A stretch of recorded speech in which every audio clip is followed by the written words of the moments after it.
প্রিয় শিক্ষার্থী বন্ধুরা, আসসালামু আলাইকুম। দেখো, আজকে আমরা আইসিটি এর বাইনারি বিয়োগের নিয়ম, কিভাবে বিয়োগ করতে হয়, সূত্র এবং বাইনারি বিয়োগ তোমাদেরকে শেখাবো। ঠিক আছে? একটু ভালো করে লক্ষ্য করবা। ঠিক আছে বন্ধুরা? বলতেছে বাইনারি বিয়োগের নিয়মটা। ওকে? তাহলে একের পর এক লিখি। তোমরা দেখো, আচ্ছা, আমরা যদি এই অন থেকে যদি অন বিয়োগ করি, কত থাকে বন্ধুরা বলো? 0, তাই না? এটা আমাদের একদম কমন একটা বিয়োগ। অন থেকে যদি অন বাদ দিই সেক্ষেত্রে কি থাকে? 0 থাকবে। ওকে, এবার যদি 0 থেকে 0 বাদ দিই তাহলে কি থাকবে? তাও 0 থাকবে, তাই না বন্ধুরা? আচ্ছা, এইবার অন থেকে যদি 0 বিয়োগ করি তাহলে কত থাকবে? 1 থাকবে। বুঝছো কিন্তু? এইবার আমরা যদি এবার 0 থেকে যদি 1 বিয়োগ করি তাহলে কি থাকবে? এক্ষেত্রে থাকবে 1 আর আমাদের ক্যারি হবে 1। ঠিক আছে? এইটা একটু ব্যতিক্রম, এইটা তোমরা একটু ভালো করে স্টার মেরে রাখবা। তাছাড়া এই তিনটা যে নিয়ম, এটা আমাদের পরিচিত, কিন্তু এইটা হচ্ছে একটি ব্যতিক্রম। 0 থেকে অন বিয়োগ করলে অন অন হয়, আবার হাতে থাকে অন। এবার এবার একটু লক্ষ্য করো যে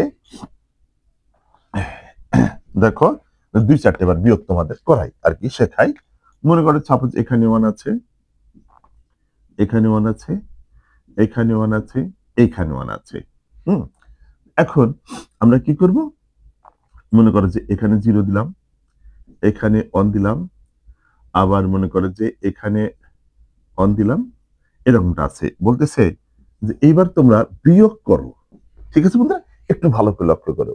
এবার একদম সোজা বিয়োগ দিয়ে দিলাম। বিয়োগ করো। আচ্ছা ঠিক আছে, অন থেকে যদি 0 বাদ দেই কি থাকবে? 1। এই যে এই ল অনুযায়ী 1 থেকে যদি 0 বাদ দিই তাহলে এই সূত্রটা কি কমন পড়ে গেছে না? এই সূত্রগুলো আগে ধরে নিবা। হুম, এই সূত্রগুলো আগে সুন্দর করে রপ্ত করবা, তারপরে বিয়োগে চলে যাবা, দেখো যে একেবারে সেই সুন্দর হয়ে গেছে। ঠিক আছে? তাহলে 1 থেকে যদি 0 বাদ দেই তাহলে 1 থাকবে। এবার 1 থেকে যদি 1 বাদ দাও কত থাকে? 0। বুঝছো কিন্তু বিষয়টা? এবার এই 1 থেকে যদি 1 বাদ দিই কি থাকে? 0। এবার এখানে কিছু নেই মানে কি আছে বন্ধুরা? 0 আছে। তাহলে এই 1 থেকে যদি 0 বাদ দেই তাহলে কি থাকবে? 1 থাকবে। বুঝছো? মানে উপরে যেটা আছে ওইটা থেকে বিয়োগ করতে হবে তোমাদেরকে, নিচেরটা থেকে না। বুঝছো কি বললাম? যে উপরেরটা থেকে 1 থেকে 0 বাদ দিছি, 0 থেকে কিন্তু উপরে যেটা থাকবে ওইটা থেকে ভাই বাদ দিতে হবে, বিয়োগ করতে হবে। তাহলেই বিয়োগ বুঝতে পারবা। ঠিক আছে? এটা একদম সিম্পল বিয়োগ শেখালাম। এবার আমি তোমাদেরকে একটু জটিল আকার বিয়োগগুলো শেখাবো। ঠিক আছে? এগুলো খুব সহজেই পারবা, যেগুলো মিলে মিলে যাবে। কিন্তু যেগুলো মিলবে না সেই ক্ষেত্রে আমাদের ভালো করে শিখতে হবে। তাহলে এই বাইনারি বিয়োগ যত কঠিনই হোক তোমরা পারবা। ঠিক আছে? এবার চলে যাব কঠিন বিয়োগ। এটা মুছে দিলাম বন্ধুরা। ঠিক আছে? যে এটা মুছে দিলাম। হুম, এবার দেখো যে কঠিন একটা বিয়োগ শেখাবো।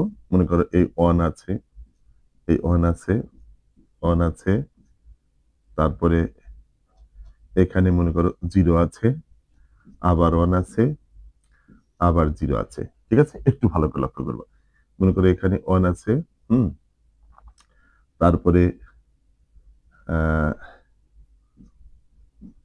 1 দিলাম, তারপরে এখানে 1 দিলাম, এইখানে 1 দিলাম, এইখানে 0 দিলাম, এইখানে 1 দিলাম, আর এখানে মনে করো যে 0 দিলাম। ঠিক আছে বন্ধুরা?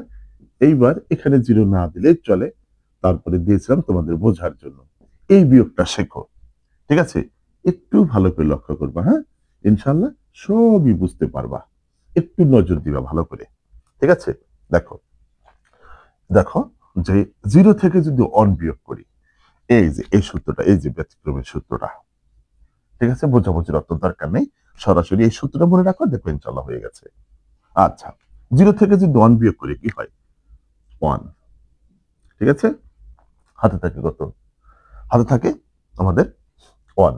ঠিক আছে? 1 যদি হাতে থাকে, এই 1 টা এই 1 এর সাথে কি আমরা বিয়োগ করার সময় কি যোগ করি না? আচ্ছা। তো এই 1 হাতে থাকে যে 1, এই হাতে 1 এর সাথে যোগ করে দিলাম। ঠিক আছে?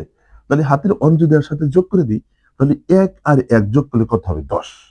10 এর শূন্য তোমরা মনে মনে এখানে বসাবা। পেন্সিল দিয়ে লিখবা, পরে মুছে দিবা। ঠিক আছে?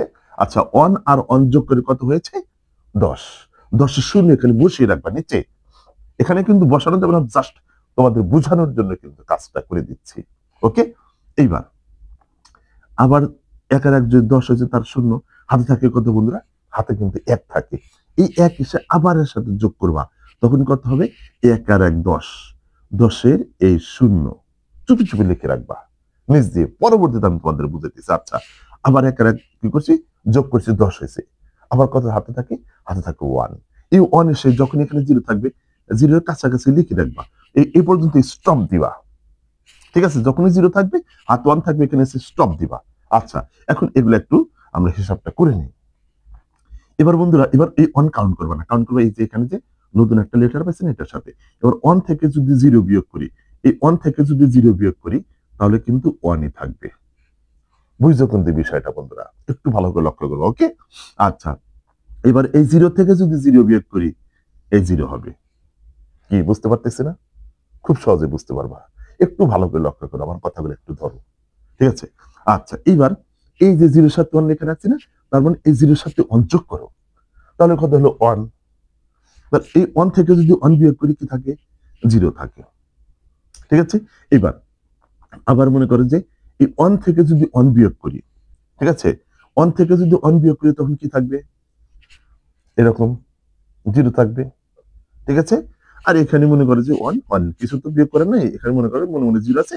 তো 1 থেকে যদি 0 বিয়োগ করি এই 1 থাকবে। দেখো, এই বিয়োগটা যদি ভালো করে বুঝতে পারো, তাহলে বাইনারি বিয়োগ আজকে শেষ তোমাদের। একেবারে টোটালি শেষ। এরকমটা থাকবে। এই যে পদ্ধতি একটা শিখিয়ে দিলাম, ভালো করে রপ্ত করবা, দেখবা যে একেবারে সেই সুন্দর হয়ে গেছে। ঠিক আছে? আবার কিছু, কিছু দশমিকে থাকতে পারে। যেরকম যদি এখানে দশমিক থাকে, এখানে যদি দশমিক থাকে, তোমরা গুণে ২ ঘর পরে একদিক থেকে গুণে ২ ঘর পরে দশমিক দিয়ে দিবা। ঠিক আছে? একই নিয়ম। বিয়োগের সেই একই নিয়ম যে দশমিক যদি থাকে দশমিকটা এই যে গুণে আবার এই যে ডান দিক থেকে ২ ঘর পরে দিয়ে দিবা। হয়ে যাবে। এই হচ্ছে কাহিনী। তাহলে আমরা কি করব? যে বিয়োগের ক্ষেত্রে কিন্তু বারবার প্র্যাকটিস করে বুঝতে হবে। এই যে এগুলা যে লিখছিলাম না? এই যে এগুলা, এগুলো এবার সুন্দর করে মুছে দিবা। পেন্সিল দিয়ে লিখবা কিন্তু, হ্যাঁ?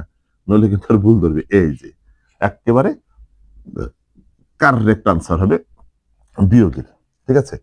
তাহলে সুন্দর করে ধরে রাখবা যে আসলে বিয়োগের ক্যালকুলেশন গুলা কেমন হয়, কিভাবে কাজ করতে হবে। এটা যদি বুঝতে পারো আজকে, তাহলে যত প্রকারের বিয়োগ আছে সব শেষ হয়ে যাবে। ওকে, আল্লাহ হাফেজ।